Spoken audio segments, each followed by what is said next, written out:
morning, welcome back to On the Road Adventure and another day in paradise. We are at the Wild East campsite in Poland and we've stayed here now about 3 days in our caravan, and it's just a slice of heaven here. We really love it, right in the woods, peaceful, it's just great. So for breakfast, Eva's made us a sandwich and put everything inside it that we had remaining in the fridge. Yes, that's basically what's happened there. So we're going to try to eat all our food. Our washing's in the machine. The guy's thought of everything here. He's got lines and everything for campers here. So we're going to make use of the facilities. I need to sort out the bikes, the chains desperately need cleaning, lubricating and adjusting. So we need to do that. And Eva's got a plan for the ride today, yeah? Yeah, all planned out for you. I'm not even going to tell you. You don't know, do you? I know. She don't know, no idea. I've got a plan. The plan is to go north in Poland. Yeah, but you don't know what you're going to see on the way. No, we've no idea. I know we're going north because we're right at the bottom, so yeah, that's it. That's the plan. So, have a coffee, have a breakfast, and yeah, we'll get these jobs done and get on the bike. Look what we've got. So we just got this from the owner of the campsite, and he is interested in like all the herbal stuff and things. And this grows on the tree. It's a mushroom. Don't know the exact name, but it grows on a tree. So what you can do, you can cut it in like smaller pieces, set it on fire in the evening, and then once the fire is gone, it will just keep sort of slow burning. So you have the smoke, and the mozzies and everything hate the smoke. So we got this as a gift. Now we've tried a few things so far. The mozzies and that love to spend all evening irritating me. So if this works, I'll be stunned. That'd be amazing. We're definitely going to take it and we're going to give it a go later. That's a strong contestant for the flex tail. And we've got one more thing. This is a very polished traditional lard. It's pig's lard with, it's like lardons, so like pieces of bacon you would say, and a lot of spices. And this is made by this here owner of the campsite. And he calls it pig's jelly. Yeah, pig's jam. Pig's jam. I'm going to try it on some toast later. Yeah, you will. I think it's a bit like what we call beef dripping, but we'll give it a go. I don't know, it's very traditional, it's very Polish, and he is an enthusiast of making things himself. So, yeah, and we need to find the kiszony ogórek for that, which is pickled gherkins. Yeah. Yeah, this guy's living the dream out here and he's been excellent. If you're coming through the south of Poland, we recommend this campsite. Definitely my favourite so far. Thank you. Thank you so much. All right, another very hot start, but we have filled our camelbacks with water from the well. Had a really nice stay here and we're keen to get on and see what else is here in Poland. Cześć! Ready? Did I take everything? Bye bye, Dziki Wschód. What a place. Yeah, we really enjoyed it here. We stayed 3 days, didn't we? I think a nice owner, owns it himself, somebody who really cares, beautiful location, and we stayed in his caravan. Yeah, by far this is the best campsite I've been to. The owners, the husband and wife, the both of them, are more than helpful. I've got like a whole book of places that's like a printout they've created for us of the places we should visit in the nearby region. They're just amazing. We're about 10 minutes away from our first planned stop of the day. Afternoon, sorry. And this is gonna be Second World War related, as everybody in the world, or most of the people in the world, know what Auschwitz-Birkenau is. That not many know that there were actually many more of the concentration camps created by the war Germans in Poland by the Nazis, and we're gonna visit one of them today, and that one is called Sobibór. To my knowledge, there is a really good movie called the same, Sobibór, which I haven't seen, but I will make sure I put it on my list so we can watch that when we're back. Such beautiful forest roads It's just so different to what we're used to in the UK, and there's hardly anyone around on these roads either. I expect to see a bison or wild boar come out of these trees at any moment. We're just approaching the museum now. Looks a bit funny, can't see the entrance, so it's down there, is it? Alright, let's join this other bike here then. Well, as you can see here in the distance where we put the bikes, over there were train tracks. Well, I know that the Nazi Germans, usually that was their favourite way to transport prisoners into concentration camps. And the whole building, I know that has been made into a very modern museum, so let's go and check it out. We just got in and the motorcycle parking is free. Also, there is no tickets to see this place, and there is an English tour guide, but he's busy right now. But for that you would have to pay extra. But everything is in English, so you can read. Very helpful.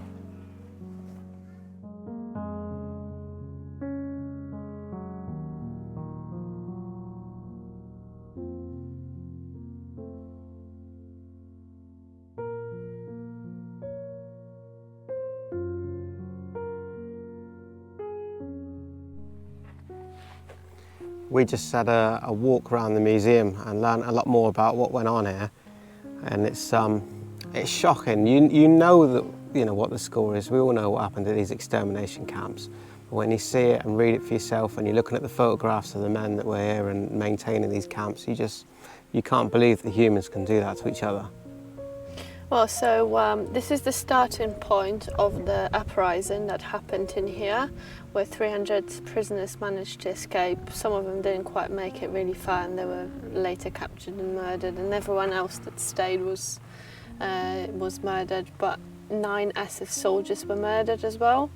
And that is, I believe that's what in that movie, Escaping Sobibor, which we'll have to watch, so you have to watch as well. And it's, we don't really feels right recording too much in here. There is a lot of artifacts inside, there is a lot of personal things of people who have lost their lives in here, and you just have to come and see this.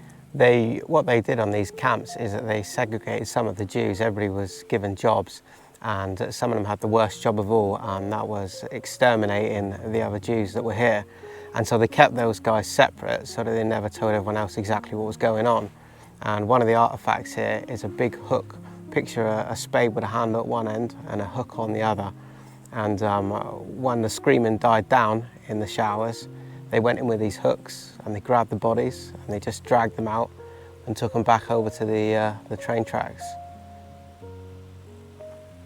At any one time, I was reading on the boards, there was about 500 to 600 men being kept here, but it sounds like most of them weren't here very long. And there was only actually about 20 SS officers that were maintaining the site, and there was a lot of Ukrainians that were sat on the borders here around the site, dealing with anybody that attempted to escape or that was out of order. After the war, only about 12 SS soldiers were ever tried for war crimes.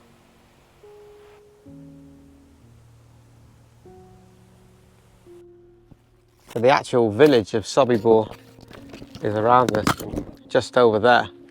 And we were reading on the walls that the residents there, as talk spread, they had a much better idea of what was going on as trains were coming in along this track. And they could see smoke coming from the crematoriums here as well. And it's just unthinkable, isn't it? Imagine living with that locally to you or anywhere really, and being aware of what's going on and can do nothing about it. Imagine all the people that crossed off of that station coming down here, walking to their deaths, and they had no idea. They arrived there, a lot of them carrying some of their possessions, some of them bringing house keys and jewellery and anything they had that was worth any money, because they believed that they'd be able to make use of it. That's what they were told at their end destination. But of course, when they reached this end destination, they were just robbed by the Nazis. Just a single plant pot of flowers here at the end of the line. where so many came to be murdered. Well, we've been driving a few minutes now away from that museum, almost in stunned silence really, what we just read and been looking at. And it's amazing, it's for these such horrible things to happen in such a beautiful location. We're driving along and it's just gorgeous woodland, and yeah, it just gives you time to think about what you've just taken in. We've put in a restaurant in the middle of a village somewhere, so we're hoping to get some traditional Polish food. We'll see what we can find when we get there. It's only about 15 minutes from here now. Yeah, we've had only good reviews about this place and everyone has been recommending it, so it's sort of hard to miss. You say that, we've got to find it first. Yeah, it's somewhere in that village. I couldn't get the exact address because there was no internet back at the museum. So hopefully it is what I think it is. This looks good, is it? Here we go.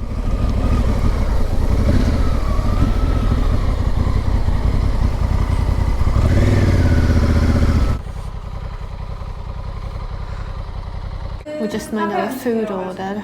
It's nearly 30 degrees outside, so we're very, very glad to sit inside. There's aircon in here. Cool beer. And the moment the lady saw us come in, she's like, "Do you want me to put the AC on?" I'm like, "Yes, please." Oh yes. So we've ordered, well, I've ordered something very regional for here, and you've ordered a Polish schnitzel made out of chicken, so... It amazes me when we come to these little villages, and as always, there's nobody about, there's no one else here, the room's empty. How on earth are they keeping these businesses open?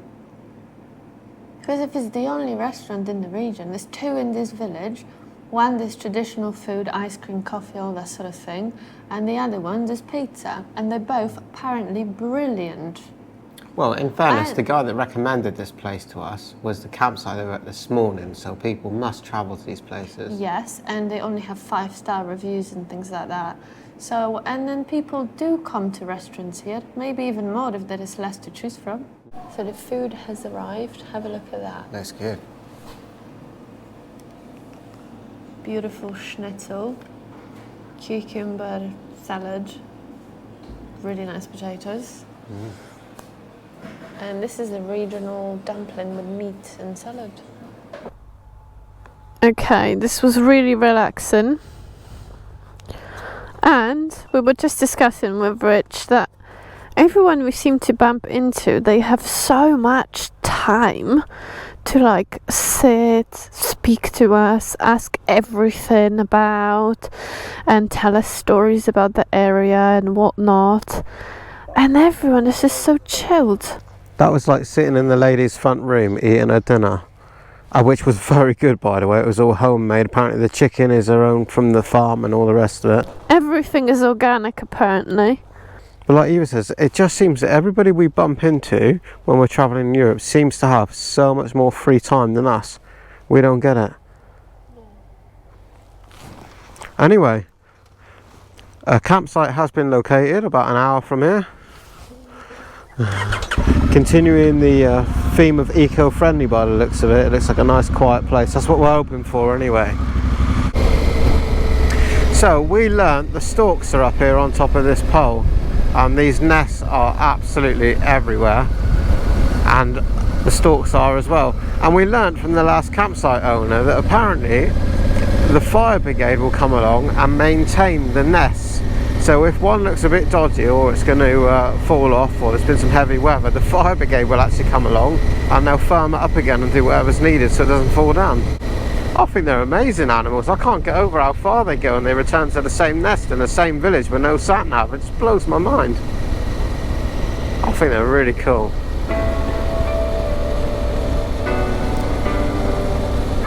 I feel like every road in Poland looks the same though. Exactly like that. Really long, really straight. Roads are quite pretty.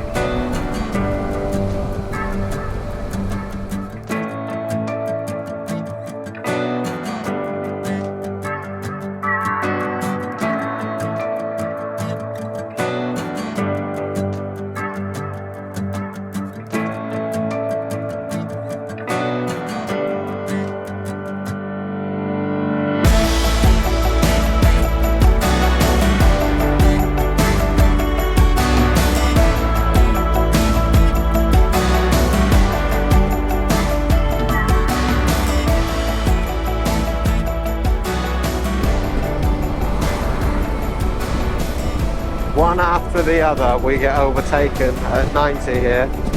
The speed limit's been absolutely nothing on these long straight roads, but sadly the result very frequently is exactly as we bumped into last night coming back, where the car ends up down there. Eva even had an ambulance following her earlier on today, and he was only about 4 feet off her top box, and she was slowing down for the junction. We wanted to turn off, and that ambulance would just get closer and closer, didn't give her any room. It's amazing. It does put you off a little bit in Poland, I think, because, you know, it's one of these stupid morons that's going to end up taking you out. It don't matter how well you ride, you got an arsehole like that won't give you any room right behind you. Oh, the ending's inevitable, isn't it?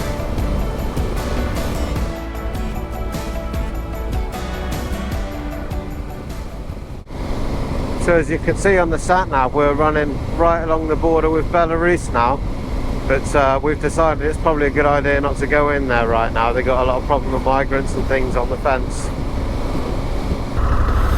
So apparently in this village there is some very nice old school buildings which we want to see. Oh look, there is some. What is that building ahead from you? No idea what that is.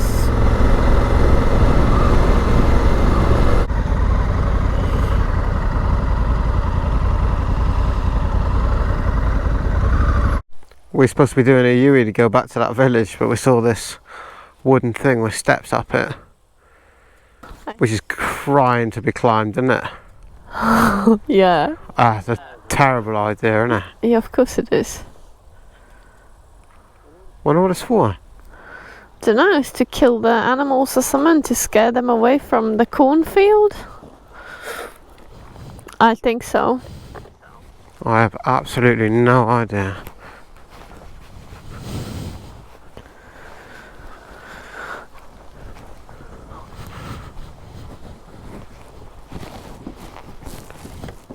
Oh, it doesn't feel very safe. Look at that. Alright, you go, I watch. Yeah, fuck that. I don't feel very good at all. As soon as you start climbing on that, you realise how loose that is. Don't take a chance. If you go through one of them boards, you're fucked.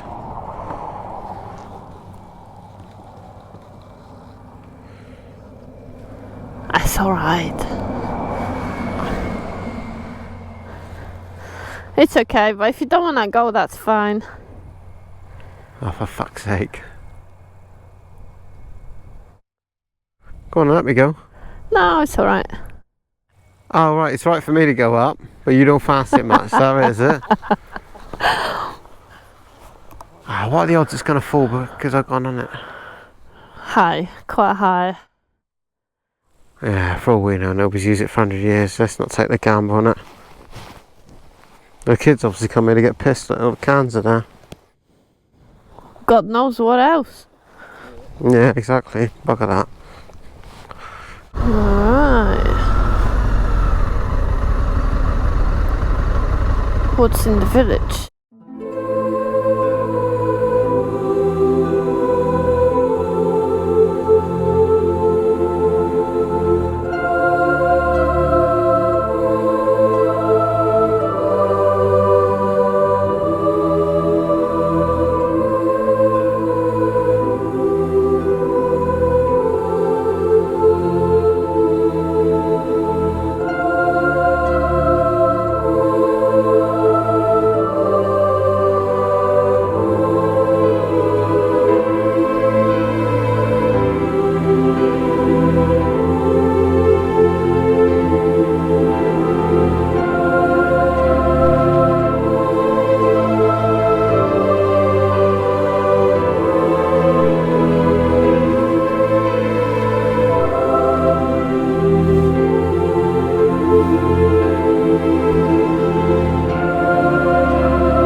Look at this bench.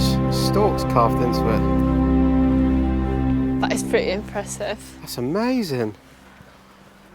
Do you reckon we can get that in the top box? Who spends the time doing stuff like this? It's great.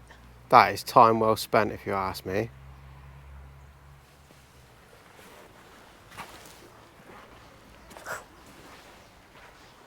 It's pretty amazing how some villages and some communities take great pride into making their village really, really nice, like this one. And a lot of this, it's religious. So this one here, I can see that it's like a representation of Jesus' last day. So here you can see this is 6 p.m. and you can see that Jesus is washing the feet of his apostles. And so I'm assuming that the further you're gonna go next to each sort of station, like representing a different event from the last couple days of Jesus, and then you're gonna end up in the middle. So I'd assume you do say a prayer or maybe sing a song on each one. It's very important. Yeah, so that's 7 o'clock, and there's explanation, and there is a song that would be sung on that day. So I've never seen it done this way. That's pretty interesting. And then in the center of all this, you have the representation of Jesus' crucifixion. So you can you have all the figures that were present at his crucifixion, and then also they build an altar. So my guess is once a year at least there is a mass performed in here, probably on Easter Sunday. I'm not religious myself, but I grew up around it and I have a great respect. And also it is pretty fascinating how pretty people can make this and just take care of it, really. I think this church is pretty impressive. Shame you can't go in, it closes at 6 and then you cannot go in. But it's from 18th century, which is really, really impressive. And there's the most amazing carved figurines and things around here as well. It's a shame I can't read very much. So the whole village is quite interesting, not at this time of the day because it's closed, but it's maybe more for kids, I guess. There's like an interactive building and you've got different artifacts from the past you can have a look at. Just for kids? No, you could go Big as kids, well. yeah, and bikers. You could go as well, yeah, yes. Definitely. Yeah, I want to play. No, it looks great here. Well, that's the beautiful village of Hanna, which is, it's just amazing. Excellent place to stop. It's amazing what you can find in the middle of nowhere. It's pretty good. This is just by the Belarus border, and we've seen a lot of army dudes and a lot of army cars there. Yeah, so. I took the drone over the hedge of the building there, and there's some there's some vehicles lined up which look pretty impressive. So they're obviously on standby here. Well, we better get to the campsite because we haven't booked, so and we it's don't starting know. to get dark. Yeah. So yeah, let's get on and see what we find next. We just turned up to the village shop, but it was so quick. We didn't have a chance to film anything in there because it was like just enough space for you to actually walk in between the aisles, and it was so overwhelming. But wow, I've never seen a shop as messy as that. That was like going into one of those hoarders house programs that you see on the BBC or something. Yeah, the only difference that there was no rubbish, it was just everything for sale and so much. Yeah, it's like going into a teenager's bedroom, that was. Crisps and sweets everywhere. 12 minutes to the campsite.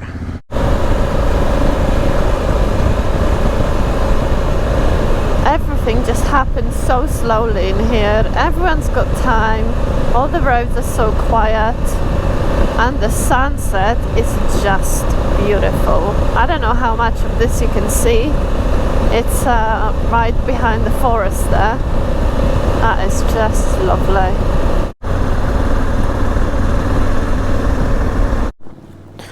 We just stopped to check the Google Maps. I think it's that road there.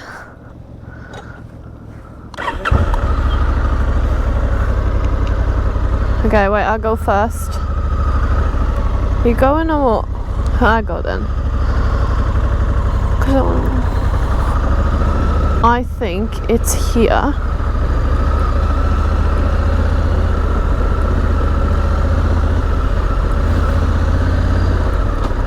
Apparently wild camping is legal in Poland, just to let you know, kind of thing. Wow, I think that's basically what we're doing here tonight. You'd be lucky if you're in a farmer's back garden. There is proper Polish fuck all round here. Look at this. Absolutely come nothing. On. It looks lovely, look. It is nice. I'm not saying I dislike it. You sound like you dislike it. You reckon it's a campsite? 35, I hope this so. is it, number 35. You wait till Reg and June find out they got a customer. They'll be panicking, wouldn't they? They haven't had nobody in since last September. Look at this. We are in Farmer Dave's back garden, aren't we? That's what's happening here. Yeah. They'll have no idea why you're even here. Let's see if anyone's home. Yeah, right.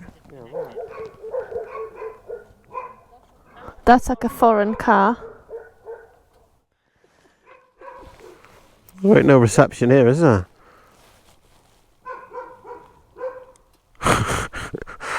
What do we do then?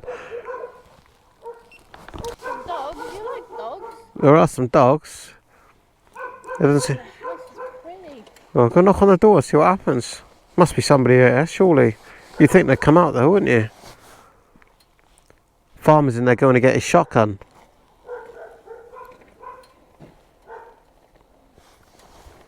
Right, we'll get back to you. This was pretty unexpected. The guy who owns this place is Swiss. He ran here from Switzerland during COVID times, and there's nobody else in this campsite but us. There's a lot of fruits, veggies, animals. Pretty good.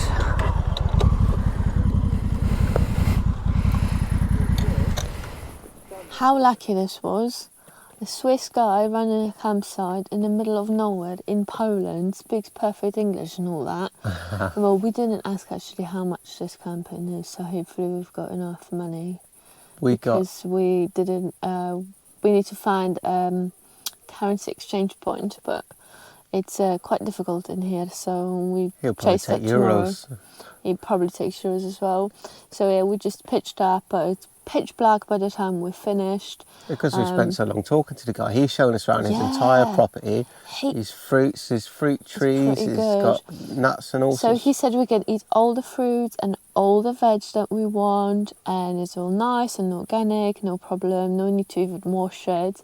And we asked him how much they pay for the whole place. Guess what? £20,000 gets you a place like this. Obviously, this is before the repairs, because he bought it in ruins, so yeah, it's reasonable. But I guess you pay for the land as well. But you should see the place he's got and the size of it. And then when you think that you're spending 20 to 30 grand on a deposit on a flat in the UK, you crazy. Crazy. Anyway, we've got all the camping kit out now. We're sat here eating the rest of the Ukrainian sweets, aren't we? Yeah. And yeah, we're going to get ourselves ready for bed. But there's a lot of animals walking around. I can hear things rustling. Something's making a very interesting noise in the fields. Some noisy things. But before we go to bed, we want to thank Steve and Claire Essex to get us a night of camping. So thank you very much. Thank you very much. And to everybody else who supports us in every way. Yeah, we're really glad to see all of your comments, and really happy to speak to all of you. And hopefully you have subscribed. If not, please do, and we'll see you on the next one. Love you, bye. Love you, bye.